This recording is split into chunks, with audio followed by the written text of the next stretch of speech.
아니 단다 모란도 차샤나 가족이 다 가족이 롱니 니마 자가기 픽처 롱니 탑데 마지래 야 나발랭이 저네 다트린 스페셜리스트 아니 쳐다볼 수 있다 용아니 아니 무슨 프로젝트 수비에 다트린데 믹스에 그렇게 가르쳐 보스는 내가 라마야나 콜레스라 먼저 아니 저 톨롭 때문에 톨롭 교수님이 안데라 저 고급 상고시라오래 한 드린데 먼저 쪽에 또한 먼저 그룹이 아니 또한 그게 텐데서 저 폴리스 때문에 할래와 소림 딱 톨롭 때문에 할래 오늘 제고 쉬우다 오늘 같이 뭐 쉬우차 오야 다 되게 니도지 맞아 표정 라서 툭 쪼요 레와시오 라서 폴리스 거의 나오래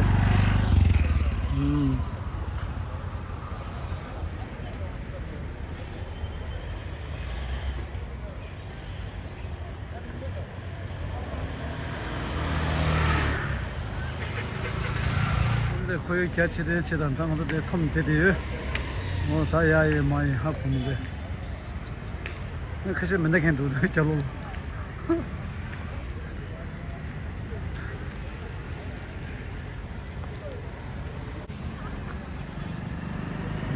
거기 쉐이 좀 있어 너도 마 용로 마 레저다 파드리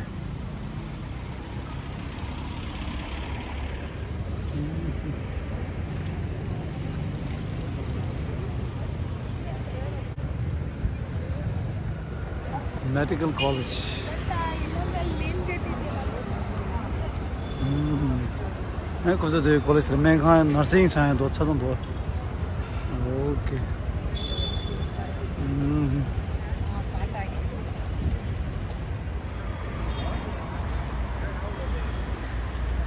디 메가야 메가 메모리얼 호스피탈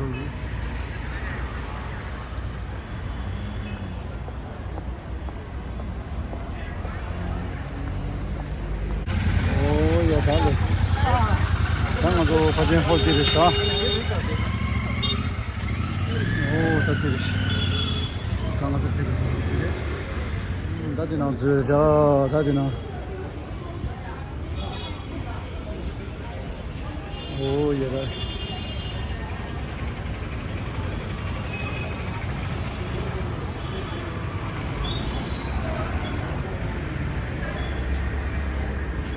맞아, 시분라. 타고 살아.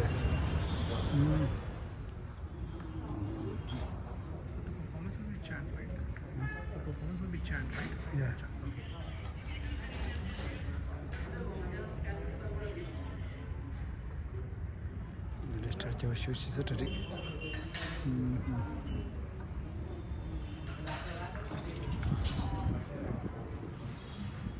이제 항상 기트리기 하고 쉬지.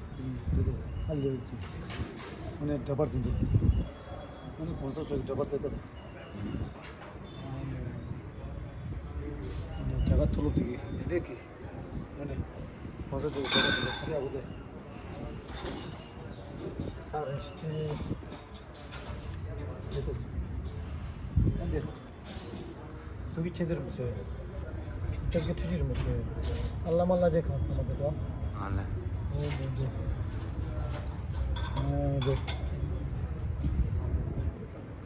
네. 근데 됐다. 잡아.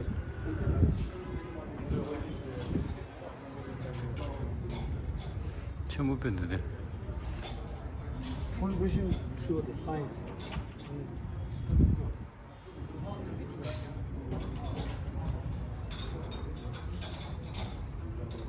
Kishima degree. When did this dish get the color? Kishima degree. Kishima senata 나중에 아니죠.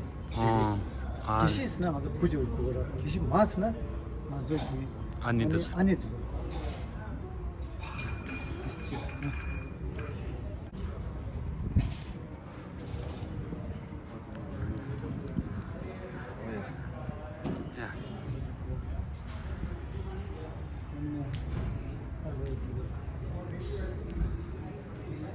Zambling nyenda chemi nyanya. 왜? 디드시게 하면 예자랑 Ale 셀레브레이트. Nobel Peace Prize. Nyejarang ani wangsa cho ani Nobel singda phone long sum su ru ko bi mo wa ta di nang Nobel singda sen da bi ta ba mo khong du wa o di ka ta mu je pheni ma phya de sa weda chidong ko teng ma bi mo lo with the Tibetan soldier Khamba and residency fighter Shishikandu during his escape from Tibet to India in March 1959. That's awesome. 아니 용진 남니 광산 쪽다 용진 남니 내가 뭐지 지자는 뭐지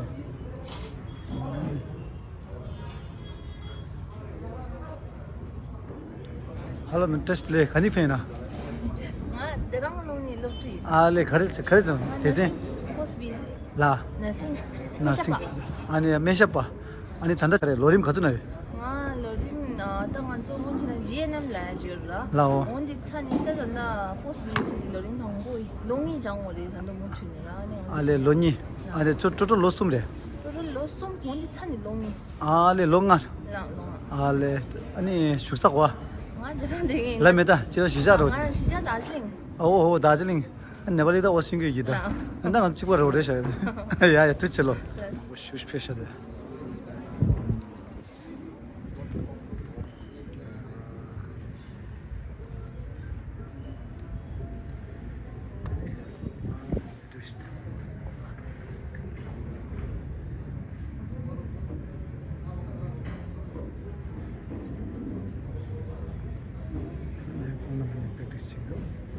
점령이 처단하신 분이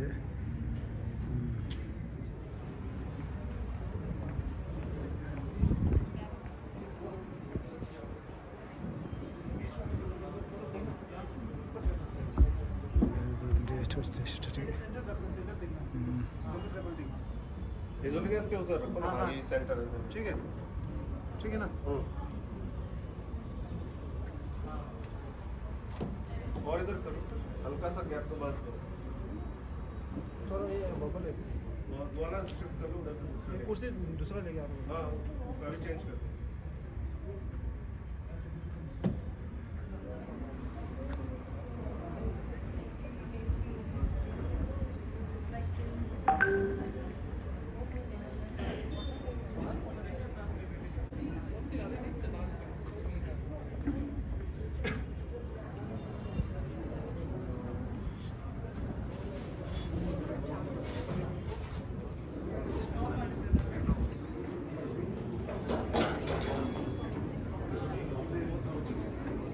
아니 단다 모란 도 차샤나 가족이 다 가족이 로니 니마 자가기 픽처 로니 탑데 마지래 아니 단다 모란 के introduce 시기래 안디를 참에 토뉴 मैंने जी बता दो आपके history में थोड़ा मेरे viewers के लिए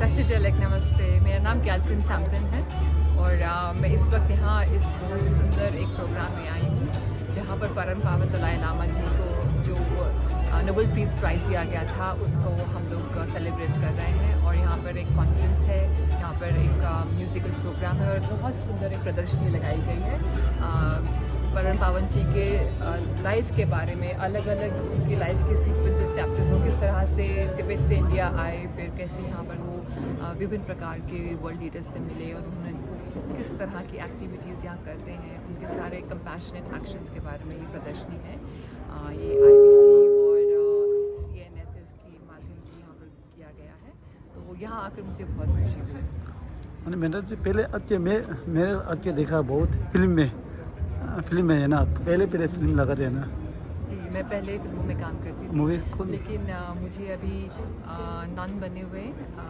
14 साल हो गए हैं अब फिल्म जगत से मेरा कुछ खास नाता नहीं है ओके मैडम आज का स्पेशल यही है ना प्रोग्राम के लिए हाँ जी अभी यहाँ पर प्रोग्राम शुरू होने वाला है तो ऊपर मैं स्पीकर भी हूँ तो फिर थोड़ा हम लोग बात करेंगे okay thank you madam ji Dr. K.C. Bilyappa sir, Sri Abhijit Haldar, 14 Dhardot Fulpur Rinpoche La. 네, 레림도 고속을 그래 다시 다.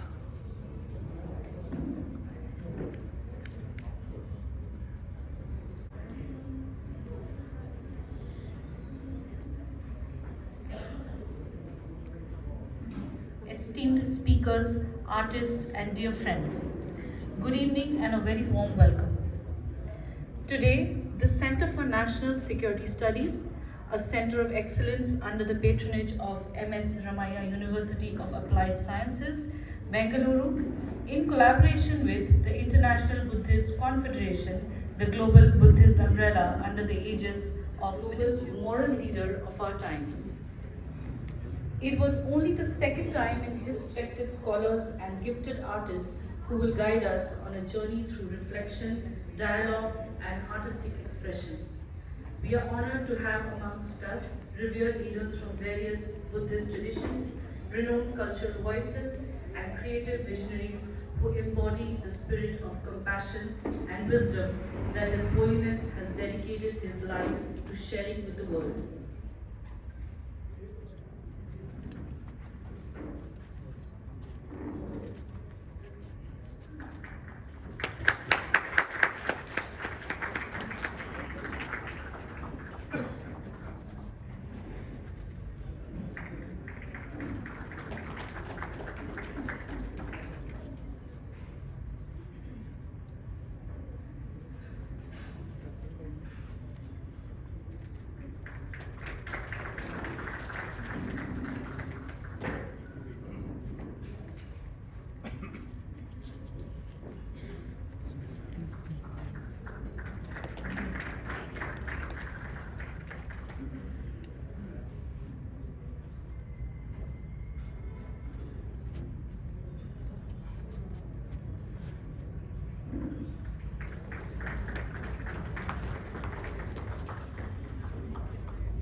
Be mind peaceful and healthy. May you keep on growing on the path of liberations. So with this noble intention, noble thoughts, let's start the prayer.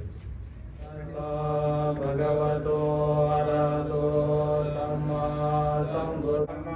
sambuddhassa udetayam ca kuma ekaraja hare savana bhatave pavasa tam namasami hare savana edena sachavajena sabhava. So thank you so much for inviting us here, for giving us this opportunity.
Of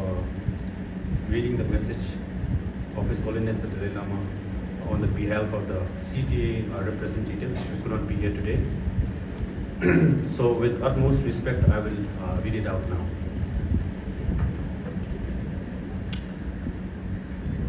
I offer my greetings to all my brothers and sisters participant. I therefore hope the focus of this conference will be on these essential qualities for the messages of peace, tolerance, dialogue, and non-violence are more crucial and urgent today than ever.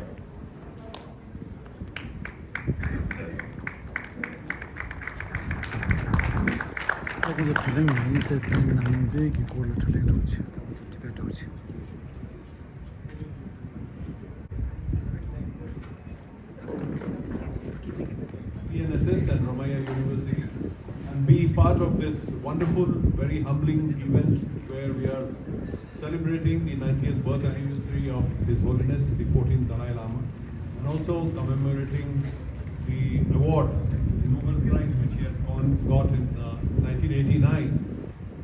What is interesting is that, after he was awarded the Nobel Prize, someone asked him that, what is your religion? And His Holiness just happened to say that my religion is kindness. It's just one single word, but there is a lot of deep meaning in it, because this meaning cuts across race, religion, creed, it cuts across countries, it cuts across generations. A very powerful and a strong word. And the message of compassion, the message of human development, the message of universal responsibility, which he has not getting into sophistication, because I want people here to understand the subject better. So one of the things which I'll ask you is, Venerable, first I'll ask you, is how do you connect Buddha Dhamma with music? I mean, music in one sense here is not just chanting, it is beyond that, music in the sense that music with instruments, etc. A proper music, of course not absolutely radical music, but soft music. So that, its connection with Buddha Dhamma, how do you describe it? First of all, very happy to join today on the special occasion of commemorating the conferment of the Nobel Prize for Human Rights to His Holiness on this special occasion of his 90th birthday. Going back to the question, I think a simple way of thinking is that there are like certain similarities in the Buddha Dharma and music, which I would say is more like psychological in the sense, because Dharma, usually focuses more to bring out what is inside. And music also, has that kind of capability or the ability to sort of reach out inside you and recognize, like what is inside. And then, music obviously kind of invokes different kind of emotions. And the Dharma also has that kind of ability to sort of seek out those emotions and then filter them and be able to sort of control those aspects. So I think in a similar way, I think music and Dharma, in simple layman's terms, has this ability to sort of recognize, the sort of the more psychological sense and the more emotions. So in that way, I think there are a lot of similarities with music and Dharma, and especially with experience, whether it is meditation or whether it is something like contemplative. So in those aspects, I think there are a lot of similarities, and there is definitely a connection that we can make. Add on to this, what you just mentioned, since you are in a very, very famous monastery from the 19th century in Darjeeling, you are the oldest monasteries there. A lot of young monks are groomed there. What is the sense do you get among the young monks if the issue of music comes in? I mean, and is there any, of course there has to be discipline, there has to be restriction, there has to be limit to anything, you can't cross the line. But how do you on ground see this issue? So if you go back in history too, right, in the early days, music was, there was some kind of a caution with music, because music can obviously lead to distraction, and music can also lead to excitement, right? But at the same time, in Mahayana Buddhism, we have this concept of upaya, which is even a modern music composition. If it kind of reduces your suffering, if it has this ability to calm your mind, has this ability to sort of make your mind more receptive to compassionate emotions and love, for that matter, then definitely I think in Mahayana, I think the flexibility is definitely there. How do you sort of bring out Lotus Sutta and Avatamsaka Sutta in this connection? I mean, what is the connect? So, I think Lotus Sutta, except for a few people here, I can look at some who know about it, but maybe a little bit of description and then. Right. So to just get understand or to be more in the context, there are a lot of teachings and sayings from the Buddha, which kind of has this how do you say, relation or this connectivity with music or melody, for instance. So in the ancient Pali traditions where the Buddha taught, music, even in the monastics, melody was definitely, it was allowed by the Buddha. If the melody was conducted as an offering or conducted with awareness, then it was allowed even among the monastics. So in the Lotus Sutra, which is a teaching by the Buddha, right? So there is this thing about saying from the Buddha that goes that if you even mention the name or recite the name of Avalokit Ishwara, which is the Bodhisattva of compassion, and we Tibetans, we all believe that His Holiness the Dalai Lama is an emanation of Avalokiteshvara. And the interesting fact is that, in his teachings. So this is the special, unique feature. In my own belief, I think there is definitely a connection with Lord Shiva and Avalokiteshvara in this matter. So this is my kind of understanding for that. And anyway, so to get back into the point, in this Lotus Sutra, there's this saying that even if you recite the name of Avalokiteshvara, this gives a sense of calming and a sense of security and safety. So, and also in the Avatamsaka Sutra, which is a collection of the Buddha Sutra. So in that sutra, there is this passage that mentions that in a different realm, according to the Buddhist philosophy or a Buddhist, understanding concept, there are multitude of universes out there, right?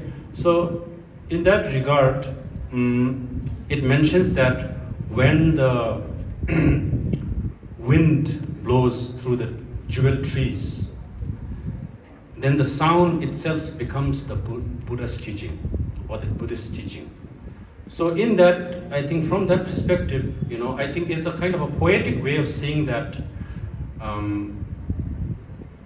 if you are open, then the world speaks to you.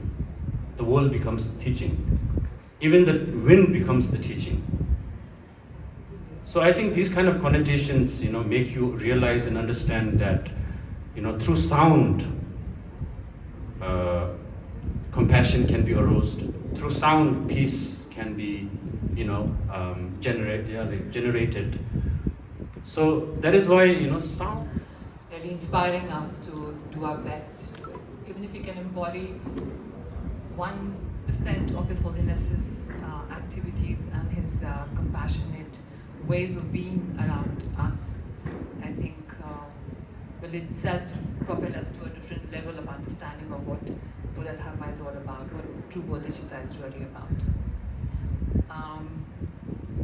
And coming to this amazing topic, when I first heard that this is the topic for this particular event, I actually let out a laughter, you know. And then when you said come for it, I was like, okay, I know where I'm going to be cornered in one way, but at the same time, it's something that really touches my heart. Having lived as a professional actor for 17 years, having produced movies and being in the film industry where Bollywood, the music is the intrinsic part, and then coming to Dharma where the very first, one of the vows that we take is that no more music, dancing, no entertainment. You know, it's not, I mean, for me, it was like, what are you saying?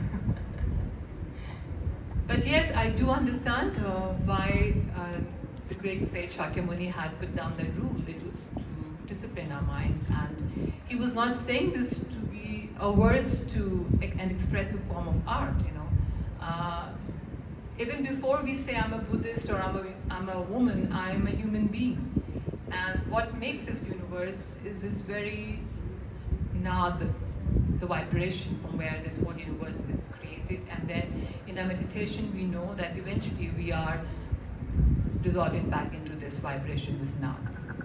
You know? So having understood the fact that yes, you are allowed to partake in music, create music, and we have an amazing array of instruments in our Tibetan monasteries, right from the galings to damrus and bells, and you have been trained how to use them and to create the right sound. You know, that was a big relief to know that yes, I would be connected with it, but for the right reasons. And just how, as Rinpoche just said, you know, music has great transformative power, and the entire basis of Buddha Dharma is to create transformation. So that was a big solace, and at the same time, sort of the artist mind saying, no way, you're not disconnected from art, you just have to have it in a different perspective, you know. And this is what the shift really has to be, you know. Everything, especially in the Maya and Vajrayana tradition, everything that we are engaging in, we have to transform. It's a sutra that came from the Kinnara Raja, Dhruma. So it is actually called the question of the Kinnara king Dhruma. And he was a Kinnara, so they are celestial beings, half human and half could be a bird or an animal. Whereby there's this gathering happening at Rajgriha, and Buddha Shakyamuni is present there. Of course, when Buddha Shakyamuni is there, there's also a gathering of high-level bodhisattvas. And there the communication with the high-level bodhisattvas is happening through telepathy and a deep-rooted sort of a samadhi, you know. And then there is this Kinnara king, and he has this question. So this whole sutra touches upon what is a bodhisattva, the conduct of a bodhisattva, what is emptiness. And then they make an offering to Buddha by playing music. So Dhruma Raja is actually one of the ace musicians. And the way they make this offering, the Buddha, there are some levels of arhants present there who starts to sway, you know, to the fact that the Bodhisattva, who's the intercalator of the whole dialogue happening there, is looking at them speechless. Like, how can you let go of your vow and sway, you know? To the extent that Buddha goes to that realm, he is transported to the realm of the Kinnaras, where they do extensive offering of not just veena, or not just of other instruments, but then he starts to see the breeze, as Rinpoche was saying, touching, a beautiful tree. And then Buddha says to them, the way you make your music, it's an offering for the bodhisattvas to transform. It's an offering to each and every sentient being to awaken true compassion within them. The way you present your music has touched me. And then he prophesizes Dhruma Raja to become a future Buddha. That's the power of music that we talk about in Buddha Dharma. Really opens our eyes to the Guru's thinking, the Tathagata, Gautama Buddha's way of looking at music. Now, how do you chanting and melodic relations influencing the meditative mind differently than the silent meditation. You know, one is the silent meditation, but if you bring in melodious meditation, you know, which is a form, which how do you see that? It's a bit of a tricky question, but when you talk about music and Actually, they are intertwined, you know. Like I said, we are made of vibrations, and even if we use a very beautiful chant of Om Mani Padme Hum, and after every chanting is quieting down, we are encouraged to stay with the vibration of the chant. Eventually, take your mind to a quietude place. You know, so you're using music, you're using the chant, or you're using the vibration, the sounds coming out of implements to invoke a certain kind of devotion in you, maybe a certain kind of concentrative meditative equality in you. Because not everybody, see, we are very beings, you know, not everybody can just sit in silence and then get mental peace. Maybe someone's mind is agitated. Maybe listening to some calming music, some flute, some piano, or whatever is there, you know, the choice of music, something calming can help them relax. An agitated mind cannot meditate. It has to first relax.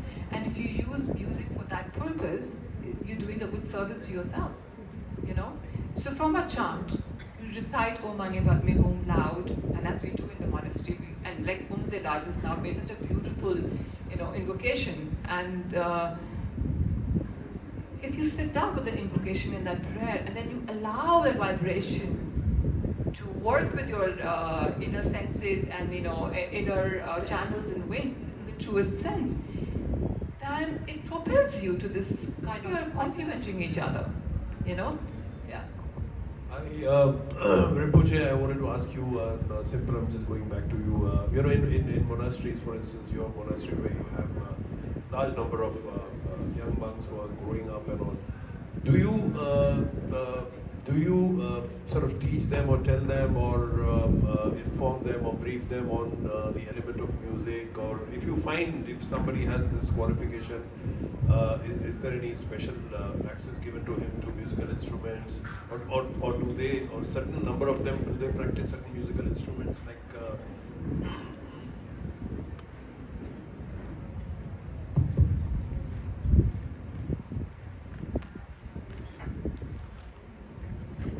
Like I said before, I think like the Buddha himself, you know, allowed music as a medium or a channel to make offerings, right?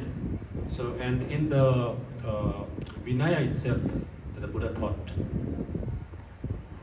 which was firstly Pali, that was the first. Telling me that, you know, in fact, he handed it over to IBC. So if you go to the site, you will find that we are the international supporters of Nobel.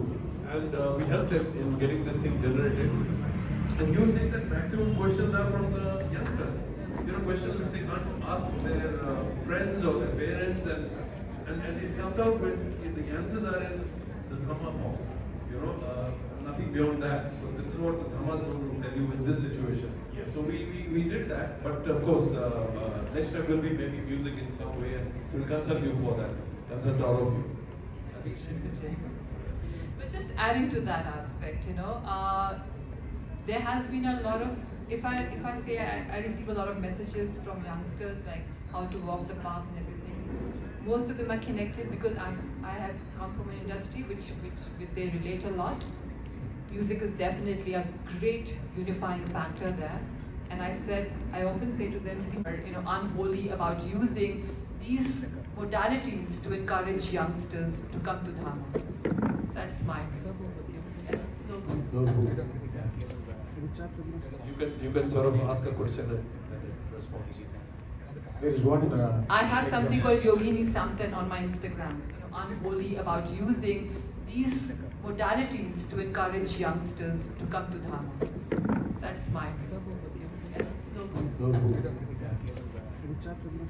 You can sort of ask a question and respond. There is one. I have something called Yogini Samtan on my Instagram. Thank you very much. I think Dr. Conrad must be getting a little worried that I'm shooting time up. But I think we've had a wonderful discussion. I'm sure a lot of us enjoyed.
Shi de sinda, Om sa chola.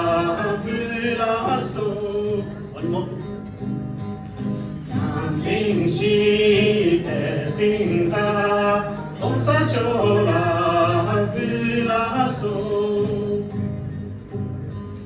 比拉苏，比拉苏。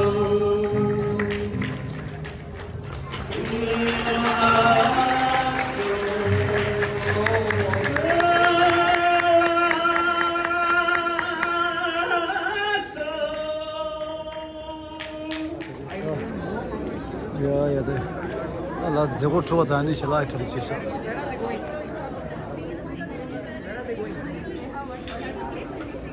Why are they going here?